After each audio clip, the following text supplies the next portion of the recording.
अस्सलाम वालेकुम। आज की मेरी ये वीडियो एक कमक्कल लड़की की दास्तानी इबरत है।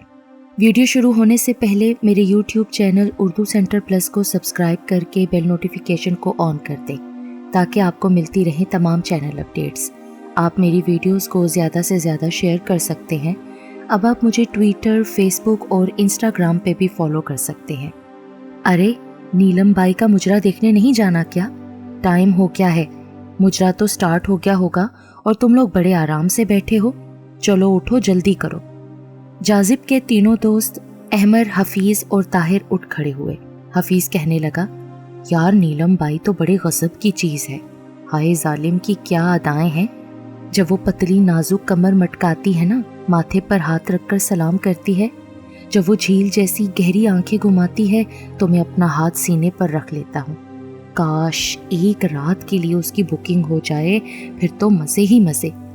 जाजिब कहने लगा, यार चलना भी है कि नहीं, या यहीं उसके हुस्न के कसीदे पढ़ते रहोगे? अगले 5 मिनट में वो अहमर की कार में सवार बाज़ारे हुस्न की तरफ जा रहे थे और 20 मिनट के बाद वो नीलम बाई के कोठे पर बैठे थे। मुजरा अभी शुरू नहीं हुआ था। तमाशबीन नीलम बाई का इंतज़ार कर रहे थे। 5 मिनट के बाद पर्दे की ओट से नीलम बाई बरामद हुई। उसने झुककर माथे पर हाथ रखकर सब तमाशबीनों को आदाब बोला और कालीन पर बैठकर घुंघरू बांधने लगी।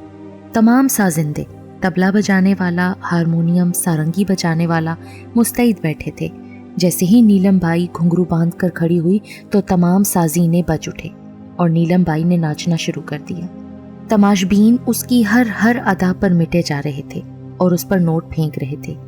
आज नीलम बाई को 102 बुखार था, मगर वो अपने बुखार को भूल कर तमाशबीनों के दिल खुश कर रही थी, जबकि बूढ़ी नायिका उस पर सदके वारी जा रही थी और उसकी बलाएं ले रही थी। 1 घंटे के बाद नीलम थक कर चूर हो गई। अब उसमें नाचने की मजीद सकत नहीं थी। नायिका को मालूम था कि नीलम को बुखार है, तो उसने आंख से इशारा किया और अगले लम्हे वो वहां से कमरे से चली गई। आज भी उसने अच्छी खासी कमाई की थी। एक बंदा कालीन पर बिखरे नोट उठा रहा था। तमाशबीनों का दिल अभी नहीं भरा था। वो नायिका से शिकवा कर रहे थे कि इतनी जल्दी नीलम क्यों चली गई, तो नायिका उन्हें बता रही थी कि उसकी तबीयत बहुत ख़राब है। आज के लिए इतना ही काफ़ी है, अब आप लोग तशरीफ़ ले जाएं। तमाशबीन उठकर जाने लगे, मगर अहमर वहीं बैठा रहा। उसके तीनों दोस्त भी उठ खड़े हुए, मगर अहमर का दिल नहीं कर रहा था वापस जाने को। वो आगे बढ़ा और 5000 का नोट नायिका की मुट्ठी में दिया और कहा कि उसकी मुलाकात एक बार नीलम से करवा दे। नायिका ने नोट देखा तो उसकी बाछें खिल गईं। उसने अहमर से कहा, आप कल दिन 12 बजे के बाद तशरीफ़ ले आएं, आपकी मुलाकात करवा दूंगी। अहमर वहां से उठ खड़ा हुआ और दोस्तों के साथ कोठे से बाहर आ गया। जाजिब, हफीज़ और ताहिर तीनों हैरान थे कि अहमर को क्या हो गया। वो उससे बार बार पूछ रहे थे, मगर अहमर खामोश था। उसने उन तीनों को ड्रॉप किया और अपने घर आ गया, आकर सो गया। अगले दिन वो 12:30 बजे नीलम बाई के कोठे पर था। नायिका उसे नीलम के कमरे में ले गई, जहां नीलम एक चारपाई पर लेटी थी और बुखार में फनक रही थी। नायिका के साथ अहमर को देखकर वो उठकर बैठ गई। अहमर ने पूछा, कैसी तबीयत है? बहुत तेज बुखार है। डॉक्टर को दिखाया? डॉक्टर को तो नहीं दिखाया, मगर पैनाडोल की गोलियां ले रही हूँ, लेकिन आराम नहीं आ रहा। चलें, उठें, आपको डॉक्टर के पास ले चलता हूँ, अहमर ने खड़े होते हुए कहा। नायिका ने भी जाने का इशारा दे दिया था, तो वो एक रोबोट की तरह नायिका के इशारे पर उठ खड़ी हुई। उसने मुंह हाथ धोया, सर पर चादर ली और जाने के लिए तैयार हो गई। मैं भी साथ चलती हूँ, नायिका ने नीलम का हाथ थामते हुए कहा। अहमर ने दोनों को अपनी कार में बिठाया और एक डॉक्टर के क्लिनिक में ले गया, जहाँ डॉक्टर ने नीलम का अच्छी तरह मुआयना किया और कहा कि परेशानी की कोई बात नहीं, मौसमी बुखार है, मैं ये दवा लिख रहा हूँ। दवा के साथ साथ 1-2 दिन रेस्ट करें, अच्छी ग़िज़ा लें तो ठीक हो जाएंगी। अहमर ने मेडिकल स्टोर से दवा ली, कुछ जूस के डब्बे लिए, फलों की दुकान से काफ़ी सारे फल लिए और उनको लेकर कोठे पर आ गया। उसने नीलम को हदायत की कि बाकायदगी के साथ दवा और इसके साथ साथ फल खाने हैं, मुकम्मल आराम करना है। फिर उसने अपनी जेब से 15,000 रुपये निकाल कर नायिका को दी और कहा, आज रात ये मुजरा नहीं करेगी, इसे बेड रेस्ट की ज़रूरत है। ठीक है, जैसा आप कहते हैं वैसा ही होगा। फिर उसने नीलम को दवा खिलाई और कहा, चारपाई से बिला ज़रूरत नहीं उठना। अहमर एक अमीर बाप का बेटा था। उसके बाप की शहर में बहुत जायदाद थी। कई मकान, दुकानें, गोदाम, 3 प्लाजे उसकी मलकियत में थे जिनसे 8-10 लाख रुपए माहवार कराया आता था। अहमर की उम्र अभी सिर्फ 14 साल हुई थी कि उसकी माँ का इंतकाल हो गया था।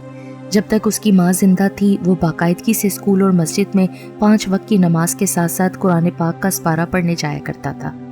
उसकी माँ एक मजहबी औरत थी। वो अपने बच्चे को दुनियावी जिंदगी के साथ साथ आखिरत की भी तैयारी करवा रही थी। ज़माने की ऊंच नीच और हर इंसान की इज्जत और एहतराम करना, रिश्तों का एहतराम, उनकी पहचान उसे साथ साथ बताती थी। मुख्तसरन वो उसकी बहुत अच्छी तरबियत कर रही थी, मगर एक रात उसका ब्लड प्रेशर शूट कर गया जिसकी वजह से उसकी मौत हो गई। अहमर उस वक्त 8वीं क्लास में पढ़ रहा था। वो अपनी माँ से बहुत करीब था। माँ की वफात से उसकी ज़िंदगी में बहुत बड़ा खला आ गया और वो बिखर गया। उसका बाप एक लापरवाह और खुद गर्ज इंसान था। वो अपने काम से मतलब रखता था, उसे किसी की कोई परवाह नहीं थी। जैसे ही उसकी माँ फोत हुई, उसके बाप ने एक जवान और खूबसूरत लड़की से शादी कर ली और साल बाद एक बच्चा भी पैदा हो गया। 18 साल की उम्र तक अहमर ने बड़ा मुश्किल वक्त गुजारा। उसने गिरते पड़ते मैट्रिक तो कर लिया, मगर साथ में सौतेली माँ की झिड़कियाँ और ताने बर्दाश्त करता रहा। उसकी माँ तो फजर की नमाज के वक्त उठ जाती थी, मगर सौतेली माँ सुबह 10 बजे तक सोती रहती थी। उसका बाप सुबह सवेरे काम पर चला जाता और बाजार से नाश्ता करता, जबकि अहमर खुद ही डबल रोटी गर्म करके जैम लगाकर खा लिया करता और घर से बाहर निकल जाता। मैट्रिक के बाद उसने अपनी पढ़ाई छोड़ दी। इसी असना में जाजिब, हफीज और ताहिर से उसकी दोस्ती हो गई। ये चारों दोस्त खूब आवारागर्दी करते और अहमर के पैसों पर अयाशी करते। उधर उसकी सौतेली माँ को अहमर का वजूद बुरी तरह से खटकता था। जब उसने दूसरे बच्चे को जन्म दिया तो अहमर के बाप को किसी तरह राजी कर लिया और उसे 5 मरले का घर और कुछ दुकानें, एक प्लाजा उसको दे दिया। अहमर ने अपना माँ बाप का घर छोड़ दिया और अलग रिहाइश रख ली। जो जायदाद अहमर को मिली थी उसका तकरीबन 2.5 लाख रुपए माहवार कराया उसे मिलता था। उसने एक सेकंड हैंड अच्छी कार खरीदी, दोस्तों के साथ आवारागर्दी करने लगा। उसके तीनों दोस्त सारा दिन उसके घर में रहते। रात गए तक उनकी वहाँ महफिल जमती। सिगरेट पीते, पान गुटखा खाते और तो और उन्होंने अब बाज़ारे हुस्न जाना शुरू कर दिया था। अहमर नमाज की अदायगी और कुरान पाक की तलावत को कब का छोड़ चुका था। वो अपने दोस्तों के रंग में रंग गया था। अब उन्हें नीलम बाई मिल गई थी। वो पिछले चंद दिनों से उसके कोठे पर जा रहे थे। अहमर को नीलम अच्छी लगती थी, उसे उससे हमदर्दी थी। वो जानता था कि तवाइफ कभी किसी की नहीं होती, उसे सिर्फ पैसे से प्यार होता है। जब पैसा ख़त्म तो तमाशबीन कोठे से निकाल दिया जाता है। छोटी सी उम्र में वो ये सब बातें समझता था, मगर इन सब बातों के बावजूद उसे नीलम का पूरा एहसास और ख्याल था। तो यही वजह थी कि वो उसे डॉक्टर को चेकअप कराने के लिए ले गया। दवाएं वगैरह लेकर दी और पूरे 2 दिन नीलम ने मुजरा नहीं किया और अहमर रोज़ाना उसकी खैरियत दरियाफ्त करने जाता रहा। इन 2 दिनों में उसकी अच्छी खासी वाकफियत नीलम से हो गई थी। 2 दिन के बाद नीलम मुकम्मल सेहतयाब हो गई और उसने फिर से मुजरा करना शुरू कर दिया। नीलम, जिसका असली नाम नौरीन था, उसने एक मुतवस्सत घराने में आँख खोली। वो घर में सिर्फ 4 अफराद थे, उसके अब्बू, अम्मी और भाई। उसके भाई का नाम हनीफ था जो उससे 2 साल छोटा था। नौरीन के अब्बू का जनरल स्टोर था जो सुबह के 8 बजे से रात के 10 बजे तक खुला रहता था। उसके अब्बू सुबह 7 बजे नाश्ता करके चले जाते और रात 10:30 बजे घर वापस आते थे। आकर खाना खाते और सो जाते। नौरीन बचपन ही से बहुत खूबसूरत, हसीन, जमील, शरारती, शौक चंचल लड़की थी। उसमें खुद नुमाई की बहुत आदत थी और उसे मशहूर होने का बहुत शौक था। उसकी बहुत ख्वाहिश थी कि वो शोबिज़ में आए, मगर रास्ते में बहुत मुश्किलात थीं। वो फर्स्ट ईयर में पढ़ रही थी। उसके पास नया टच मोबाइल था। उसकी एक सहेली ने उसे मशवरा दिया कि वो टिकटॉकर बन जाए और अपनी छोटी छोटी फिल्में बनाकर मोबाइल पर अपलोड करे और अपना यूट्यूब पर एक चैनल बना ले, तो इन फिल्मों की वजह से मशहूर हो जाएगी। और दूसरा, अगर किसी प्रोड्यूसर की नज़र उसकी किसी शॉर्ट फिल्म से गुजरेगी तो हो सकता है उसे किसी ड्रामे में काम करने का मौका मिल जाए। नौरीन को ये मशवरा अच्छा लगा था, चुनाचे वो कॉलेज में पढ़ने के लिए कम और शॉर्ट फिल्म्स बनाने के लिए जाती, जिसमें वो मुख्तलिफ लतीफ़ों पर मबनी टिकटॉक मूवी बनाती। कभी अशार पढ़ती, कभी डांस करती, और वो ये सब अपने घर वालों से चोरी छुपे करती।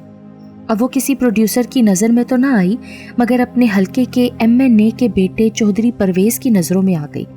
चौधरी परवेज़ अपने माँ बाप का इकलौता बेटा था। वो बहुत तैयाश था। उसकी उम्र 27 साल थी। बाप इलाके का MNA था तो वो बहुत बदमाशियाँ करता था। कोई उसे पूछने वाला नहीं था। उसने किसी तरीके से नौरीन का मोबाइल नंबर हासिल किया। कभी कभी वो उससे फ़ोन पर बातचीत कर लेता। नौरीन के हुस्न और उसके डांस और उसके पढ़े हुए अशार की बहुत तारीफ करता, जिसे सुनकर वो हवाओं में उड़ती।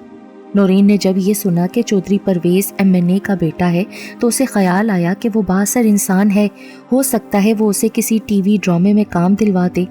उसने अपनी इस ख्वाहिश का इजहार किया तो चौधरी परवेज़ कहने लगा, हाँ हाँ क्यों नहीं, तुम तो बहुत टैलेंटेड लड़की हो, तुम्हें ज़रूर किसी ड्रामे में काम दिलवाऊंगा, मगर इसके लिए तुम्हें मुझसे मिलना पड़ेगा।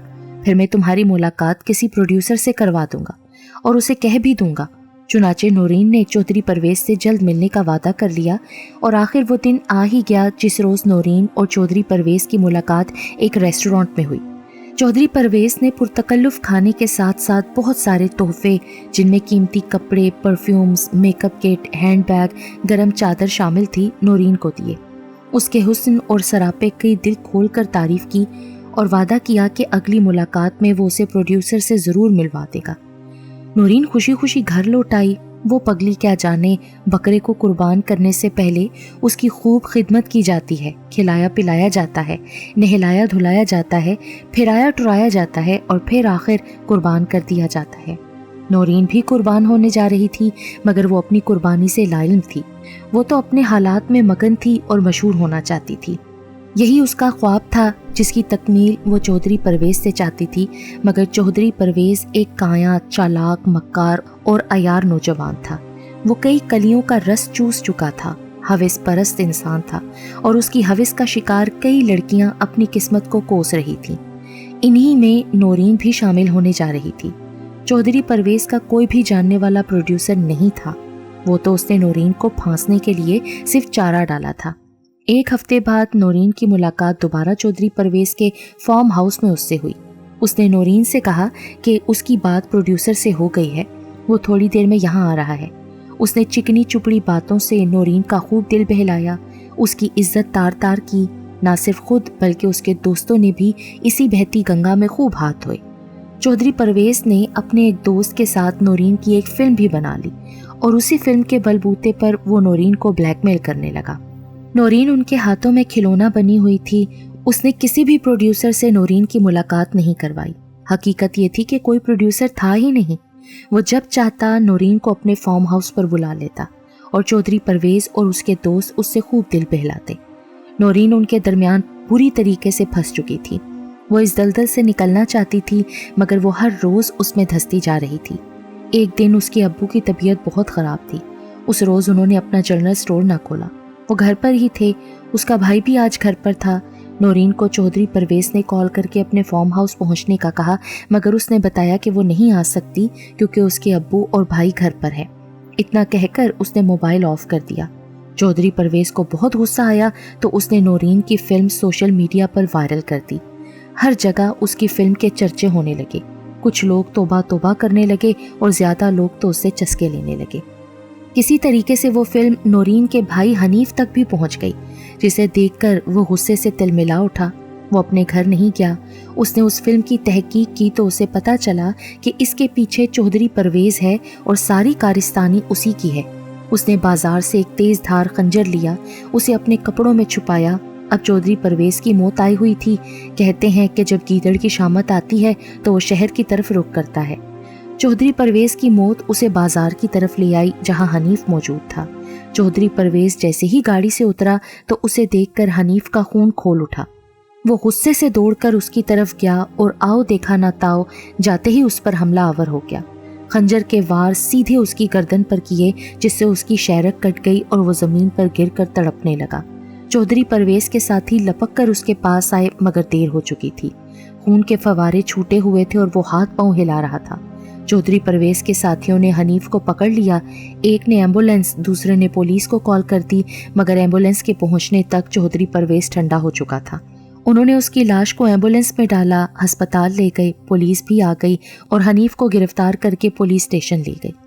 डॉक्टर ने चौधरी परवेज़ की लाश का मुआयना किया और मौत की तस्दीक कर दी। उसके बाप MNA को, जो उस वक्त इस्लामाबाद में कौमी असेंबली के इजलास में था, टेलीफोन पर उसके इकलौते बेटे के कत्ल की इत्तला मिली तो वो इजलास छोड़कर रोता पीटता अपने शहर आ गया। चौधरी परवेज के कत्ल की खबर जंगल में आग की तरह सारे शहर में फैल गई। टीवी पर उसकी मौत की खबर को ब्रेकिंग न्यूज़ बनाकर नशर किया गया। कत्ल की वजह को मख्फी रखा गया और बताया गया कि मुलजिम को रंगे हाथों गिरफ्तार कर लिया गया है और तहकीकात जारी है। अब FIR में कत्ल की जो वजह लिखी वो ये थी कि हनीफ पिछले 6 महीने से चौधरी परवेज के पीछे पड़ा हुआ था कि अपने बाप से कहकर उसकी सरकारी नौकरी लगवा दो। तो आज वो बड़े गुस्से और तैश में था। उसने मुलाजमत का मुतालबा दोहराया, मगर चौधरी परवेज का जवाब यही था कि पाबंदी ख़त्म हो जाए तो उसे मुलाजमत मिल जाएगी। मगर हनीफ ने उस पर हमला कर दिया और बेदर्दी से उसे कत्ल कर दिया। नौरीन के माँ बाप को जब उसकी वीडियो, फिल्म और हनीफ का चौधरी परवेज को कत्ल करने का पता चला तो वो तो गश खाकर रह गए। एमएनए को अपने बेटे की मौत का बेहद सदमा था। उसने अपने कारिंदों के जरिए हनीफ के माँ बाप को भी मरवा दिया। नौरीन किसी तरह बचती बचाती दारुल अमान पहुंच गई, मगर यहाँ आकर उसे पता चला कि हर रात लड़कियों की बुकिंग होती है और उन्हें मुख्तलिफ मर्दों के ठिकाने पर भेजा जाता है और सुबह सवेरे वो वापस आ जाती हैं। उनके बदले जो पैसे मिलते हैं वो दारुल अमान की इंचार्ज हड़प कर जाती है। लड़कियों के हाथ कुछ भी नहीं आता। खूबसूरत लड़कियों की डिमांड ज़्यादा होती थी। नौरीन सबसे ज़्यादा खूबसूरत थी तो हर रात उसकी डिमांड आने लगी, मगर पैसों के नाम पर उसे कोई भी चीज़ ना मिलती थी, बस रहने के लिए जगह, 3 टाइम का खाना। नौरीन ने वहाँ 4 महीने गुजारे और आखिर बहुत सोच विचार के बाद उसने ये फैसला किया कि आखिर जिस्म ही बेचना है तो वो क्यों ना बाज़ारे हुस्न चली जाए, जहाँ उसे कम से कम पैसे तो मिलेंगे। और एक दिन उसने चुपके से दारुल अमान छोड़ दिया और बाज़ारे हुस्न चली गई, जहाँ उसे हाथों हाथ ले लिया गया। बूढ़ी नायिका ने उसे वहाँ के इसरारो रमूज बताए, उसे डांस सिखाया, गाना सिखाया, तमाशबीनों के सामने आने जाने और गुफ्तगू करने के आदाब सिखाए। उसका नाम नौरीन से नीलम रखा। उस काम के लिए पूरे 6 महीने लग गए और आखिर एक दिन उसे काम पर लगाया गया। नौरीन, जो कि पहले ही थोड़ा बहुत डांस करना जानती थी, ट्रेनिंग के बाद वो नाचने गाने में ताक हो गई। थोड़े ही दिनों में उसकी पूरे शहर में धूम मच गई। अहमर अब रोज़ाना दिन के टाइम बाज़ारे हुस्न जाने लगा। बाज़ारे हुस्न जहाँ दिन सोते हैं और रातें जागती हैं। अहमर को नीलम बाई बहुत अच्छी लगती थी, बल्कि उससे प्यार हो गया था। वो महंगी महंगी शॉपिंग करवाता, उसे होटल से खाना खिलाता, दूसरे लफ्ज़ों में वो अपनी दौलत उस पर लुटा रहा था। एक दिन उसने इजहार मोहब्बत कर दिया, जिसे सुनकर नीलम हंस पड़ी। अहमर कहने लगा कि वो संजीदा है और उसे अपनी शरीके हयात बनाना चाहता है। तो इस पर नीलम ने उसे अपने सारे हालात और बाज़ारे हुस्न तक पहुँचने के वाक़यात सुना दिए। अहमर कहने लगा, गो तुम्हारा माजी तो बुरा नहीं है, तुमने बहुत गुनाह के काम किए हैं, मगर मेरे लिए तुम बस मेरी नीलम हो। तुम्हारे साथ जो भी हुआ, मगर तुम मुझे हर हाल में कबूल हो। अहमर साहब, आप जज्बाती ना हो। अगर मैं आपसे शादी कर भी लूँ ना, तो 2-4 साल बाद आपके सर पर सवार जो इश्क का भूत है ना, उतर जाएगा। एक तो मेरी उम्र आपसे ज़्यादा है, दूसरा मैं बाज़ारे हुस्न की अब तवाइफ हूँ, तीसरा बहुत सारे मर्दों ने मुझे पामाल किया है। मैं गुनाहों की गठड़ी हूँ। मेरे साथ शादी करने के बाद आप मुआशरे में सर उठाकर नहीं चल सकेंगे। लोग आपको ताने देंगे कि वो देखो, एक तवाइफ का खाविन जा रहा है, और आप फिर शर्मिंदा होंगे। इसमें शर्मिंदगी की क्या बात है? किसी को बुराई और गुनाहों की दलदल से निकालने का काम अच्छा है या बुरा? अच्छा काम करने के नतीजे में मैं सर उठाकर जीऊंगा। मुझे लोगों की बातों और तानों का कोई डर खौफ नहीं है। मुझे तुमसे सच्चा इश्क है, जिसकी वजह से मैं तुम्हें अपनी शरीके हयात बनाना चाहता हूँ। और याद रखो, जिंदगी में कभी तुम्हारे माजी का जिक्र तक नहीं करूँगा और ना ही तुम्हें कभी कोई ताना दूंगा। ये मेरा वादा है। मेरा सारा खलूस और प्यार सिर्फ और सिर्फ तुम्हारे लिए है। मैं तुम्हें बहुत चाहता हूँ और हमेशा चाहता रहूँगा। बस तुम हाँ कर दो, फिर देखो मैं तुम्हें किस तरह यहाँ से निकाल कर ले जाता हूँ। अहमर की बातें सुनकर नीलम खामोश हो गई और कहने लगी, अहमर साहब, अगर आप बज़िद हैं तो ठीक है, मुझे 2-4 दिन सोचने के लिए दें, फिर मैं आपको बता दूंगी। तुमने किससे सलाह मशवरा करना है? अपने आप से, अपने ज़मीर से और अपने दिल से। और हाँ, आपकी मोहब्बत को ठुकरा नहीं रही। मुझे उम्मीद है कि फ़ैसला आपके हक़ में आएगा। बस मुझे 3 या 4 दिन का टाइम दे दें तो मैं आपको बता दूंगी। अहमर खुशी खुशी वहाँ से वापस आ गया। रात को वो सोने के लिए लेटा तो उसकी आंखों में नीलम की तस्वीर थी और उसका दिल नीलम के प्यार से भरपूर था। वो नीलम को बाइज़्ज़त ज़िंदगी गुजारने का मौका देना चाहता था, उसकी महरूमियों का अजाला करना चाहता था। वो उसके माथे पर लगा तवाइफ का लफ्ज़ मिटाना चाहता था। वो उसे अपने घर की मलिका बनाना चाहता था। इधर नीलम ने अहमर के दिल में अपने लिए प्यार का जज्बा देखा। उसे वहाँ खलूस, सच्चाई और वारफ्तगी नजर आई तो उसका दिल पसीज गया। اس نے احمر کی محبت کو قبول کر لیا۔ وہ خود اس ماحول سے نکلنا چاہتی تھی۔ اس کی بھی اب یہی آرزو تھی کہ اس کا اپنا گھر ہو، شوہر ہو، بچے ہوں، وہ اپنے خاوند کی خدمت کرے، بچوں کو پالے، ایک باعزت، مہذب اور شریفانہ زندگی گزارے۔ ان 2-4 سالوں میں اس نے تمام حالات اور واقعات دیکھ لیے تھے۔ اب اسے احمر کا ساتھ مل رہا تھا۔ وہ دل و جان سے اس سے شادی کرنے کے لیے آمادہ تھی۔ اس نے احمر کے حق میں فیصلہ دے دیا تھا۔ اب اگلی ملاقات میں اس نے اسے بتانا تھا۔ شام ہوئی تو کچھ بندے بازار حسن آئے اور نائکا سے ملے۔ انہوں نے کہا کل ان کے ہاں شادی کی تقریب ہے اور مہندی ہے، تو وہ ناچ گانے کا پروگرام کروانا چاہتے ہیں، جس کے لیے نیلم ان کی بڑی سی حویلی میں رات بھر مجرا کرے گی۔ انہوں نے 1 لاکھ روپے ایڈوانس نائکا کو دیا اور کہا مجرے کے بعد 2 لاکھ روپیہ اور دیں گے۔ ویلے الگ ہوں گی، جو پیسے نیلم پر نچھاور ہوں گے وہ بھی انہی کے ہوں گے۔ اتنے پیسوں کا سن کر نائکا کی رال ٹپکنے لگی۔ اس نے 1 لاکھ روپیہ پکڑ کر حامی بھر لی۔ ان بندوں نے کہا کل شام کو ہماری گاڑی نیلم بائی کو لینے پہنچ جائے گی، آپ اسے تیار رکھنا۔ نائکا نے نیلم بائی سے بات کی تو وہ یہ سوچ کر مان گئی کہ یہ اس کی زندگی کا آخری فنکشن ہوگا۔ نائکا کو پیسوں کی ضرورت ہے۔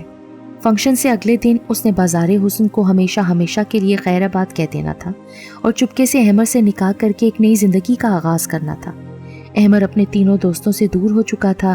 وہ ان سے بہت کم ملتا، بازار حسن بھی اکیلا ہی جاتا، جس کا اس کے دوستوں کو یہ قلق تھا، کیونکہ وہ تینوں خالی جیب تھے۔ احمر کے پیسوں پر ہی وہ عیاشی کر رہے تھے، مگر پچھلے 1 ماہ سے احمر نے ان سے اپنا ہاتھ کھینچ لیا تھا۔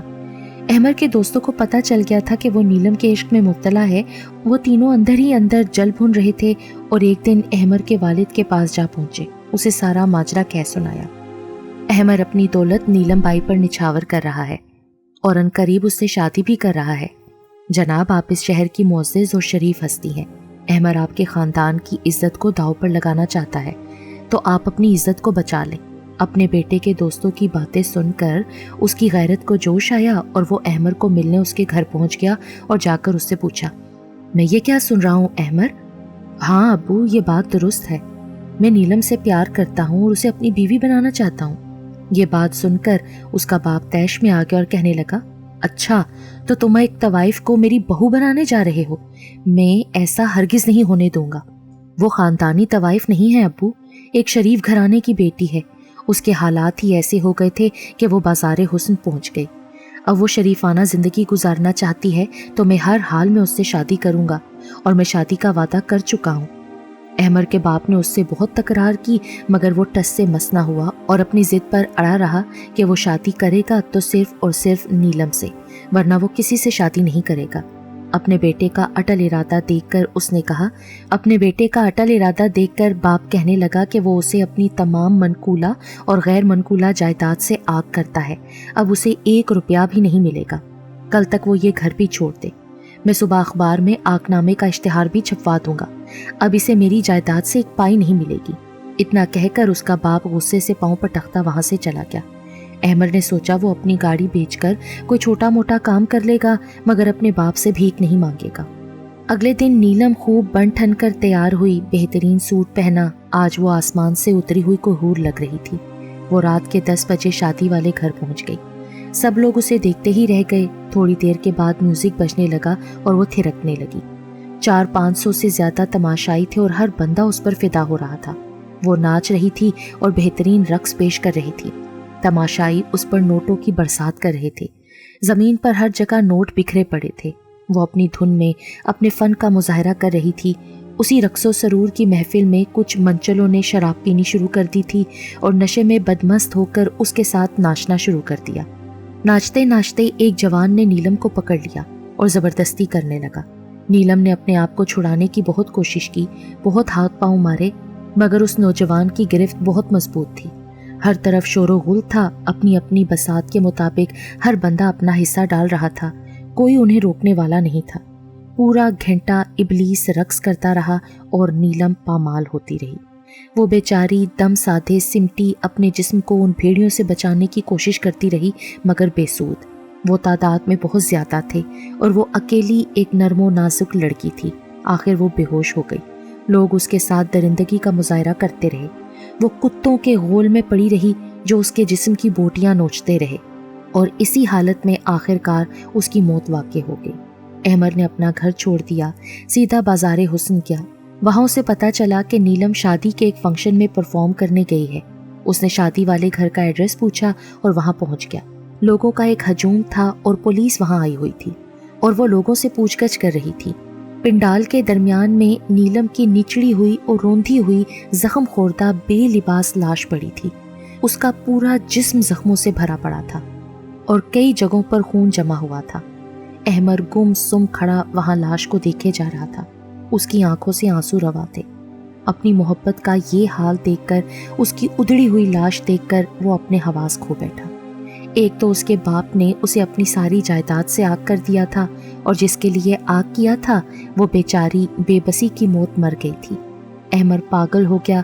जब उसके बाप को पता चला तो उसने अहमर को महंगे अस्पताल में दाखिल करवा दिया, जहां मुल्क के सब काबिल और लायक डॉक्टर्स उसका इलाज कर रहे हैं, मगर उसकी हालत जूं की तूं है। वो हर वक्त नीलम की याद में खलाओं में घूरता रहता है। वो लड़की जो हदें फलांग कर एक कभी जिंदगी गुजारती है। मुआशरा उसको तवाइफ कहता है, वो नाकाबिले नफरत होती है, मगर उन मर्दों के बारे में क्या ख्याल है जो ऐसी मुकरू पेशे वाली औरतों के पास जाते हैं और अपने नशे में मस्त होकर कुत्तों की तरह उन्हें भंभोड़ के रख देते हैं।